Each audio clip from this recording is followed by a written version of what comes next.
He didn't just fight war, he changed them forever. Every great conquering force in history has had an edge. The Romans had engineering. The Greeks had the phalanx. The Vikings had speed and shock. Each in their time represented something new, a way of fighting that their enemies weren't prepared for. The Mongols had all those things. But what made them truly unprecedented wasn't any single weapon or piece of technology.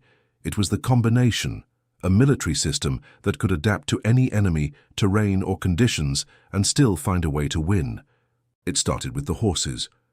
Every Mongol warrior rode, not just rode, lived on horseback from childhood, in a way that made the horse an extension of the warrior. Mongol horses were small by the standards of other cavalry, stocky and saggy, but they were extraordinarily hardy, capable of surviving on minimal feed, breaking through ice to graze on frozen grass, covering distances that would kill a larger, more refined animal. Every warrior rode with several horses, rotating between them to maintain a pace that was almost supernatural.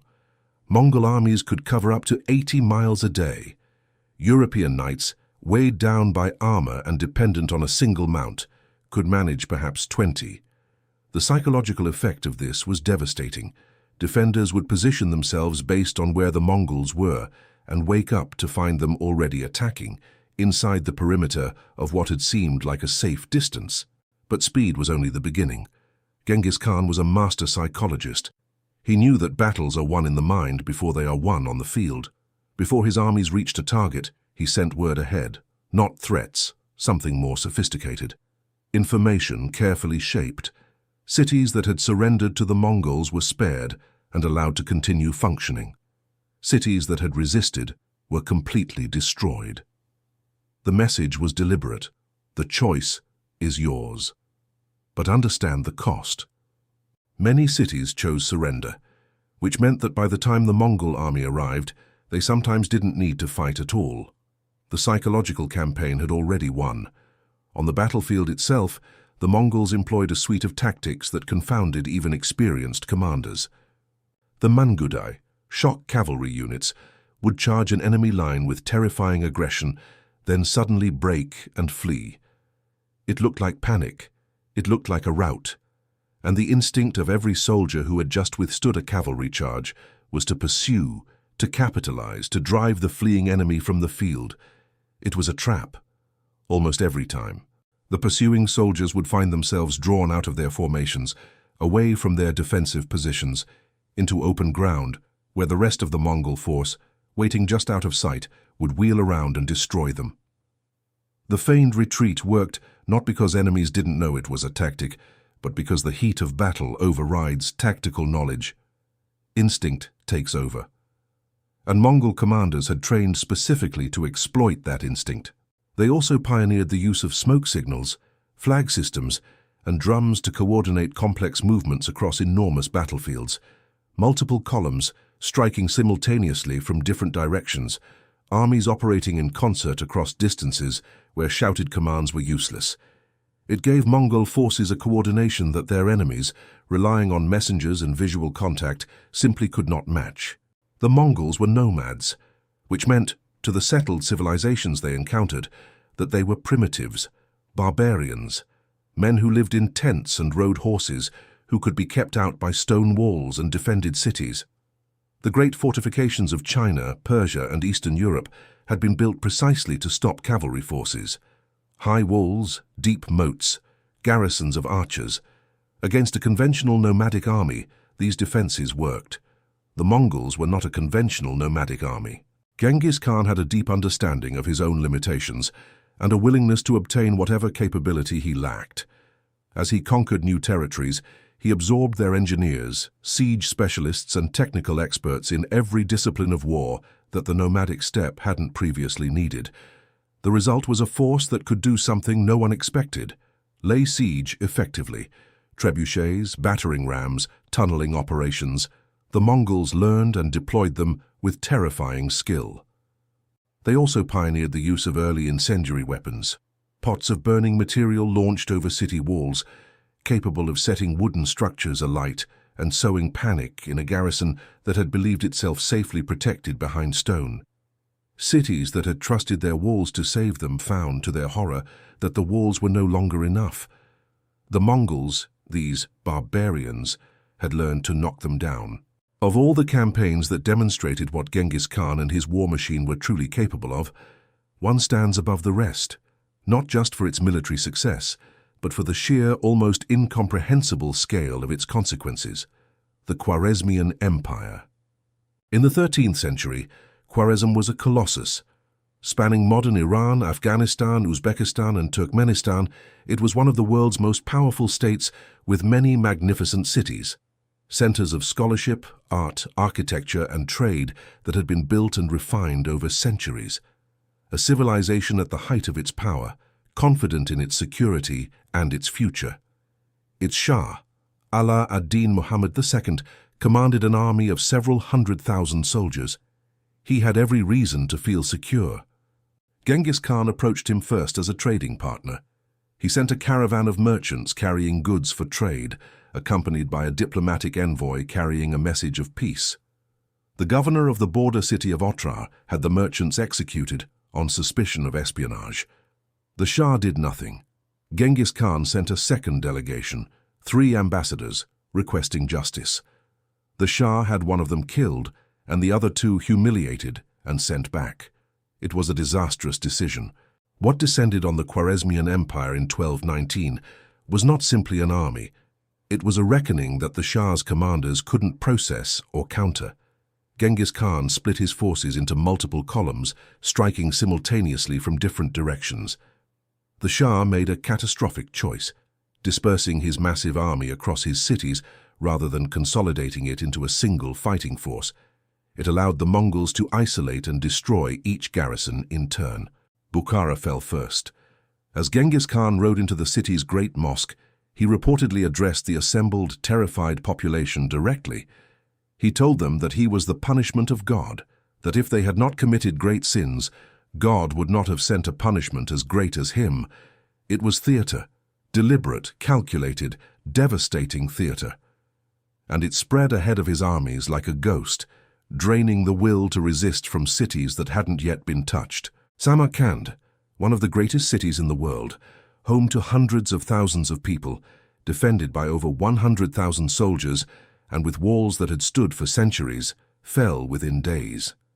The garrison that fought was annihilated. Those who surrendered were sorted through methodically. Skilled craftsmen and engineers were taken alive and put to use. Soldiers were executed.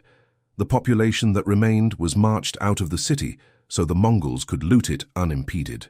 Then came Urgench, the capital, the jewel. Urgench resisted, and for that resistance it paid a price that shocked even hardened Mongol veterans. The city was taken block by block in savage urban fighting, some of the most brutal combat of the entire campaign. When it finally fell, the Mongols unleashed a destruction so thorough and so deliberate that they diverted a nearby river to flood what remained of the ruins.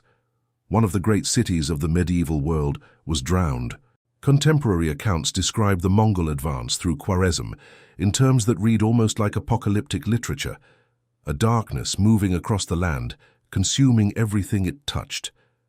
Persian historian Juvaini, writing a generation later, described the aftermath of certain cities in a single devastating sentence. Where once there had been civilization, there was now not even enough population left to bury the dead. The Shah fled, hunted relentlessly across his own disintegrating empire by a Mongol detachment under the brilliant General Jebe. He was chased from province to province, his own subjects increasingly unwilling to shelter him as the Mongols drew closer. He died a refugee, alone on a small island in the Caspian Sea, without even a burial shroud. The most powerful ruler in the Islamic world, reduced to nothing in less than 3 years. His empire, built over generations, ceased to exist. To the east, a different kind of reckoning was unfolding. The Jin dynasty of northern China had long regarded the Mongols with a mixture of contempt and casual dismissal. For generations, the Jin had collected tribute from the steppe peoples, playing tribes against each other, keeping the nomads fractured and manageable. When Genghis Khan came to power, the Jin emperor reportedly laughed at the news. He stopped laughing quickly. The campaign against the Jin, was not the swift, overwhelming strike that had destroyed Khwarezm. Northern China was vast, heavily populated, and defended by fortifications of extraordinary sophistication, the kind of walled cities and mountain passes that had historically made invasion from the north a grueling, costly proposition. Genghis Khan adapted. He absorbed Chinese engineers. He learned siege warfare. He deployed the technical expertise of conquered peoples against the very civilization that had produced it. Walls that had protected Chinese cities for centuries began to fall, not because the Mongols had simply overwhelmed them with numbers, but because they had learned, with terrifying efficiency, exactly how to bring them down. The Mongol campaigns through northern China were marked by a devastation so comprehensive that contemporary Chinese accounts describe entire provinces emptied of people. Cities that had housed hundreds of thousands reduced to ghost towns, agricultural systems destroyed, trade networks severed. The population had declined by tens of millions. Whether through direct killing, famine, disease, or displacement, the human cost was staggering beyond easy comprehension. The Jin Emperor fled his capital.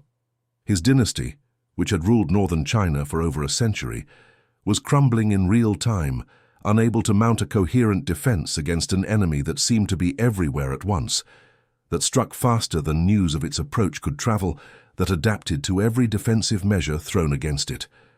The Jin dynasty would not survive. It would take years of grinding campaign to finish, but the outcome was never truly in doubt. And then, after the destruction of two of the greatest empires in the known world, the Mongols turned west.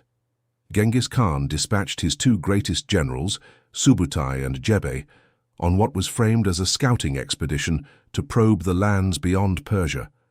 In practice, it became one of the most remarkable military campaigns in history, a raid that covered more than 5,000 miles and left a trail of destruction across Georgia, Armenia, and the northern Caucasus.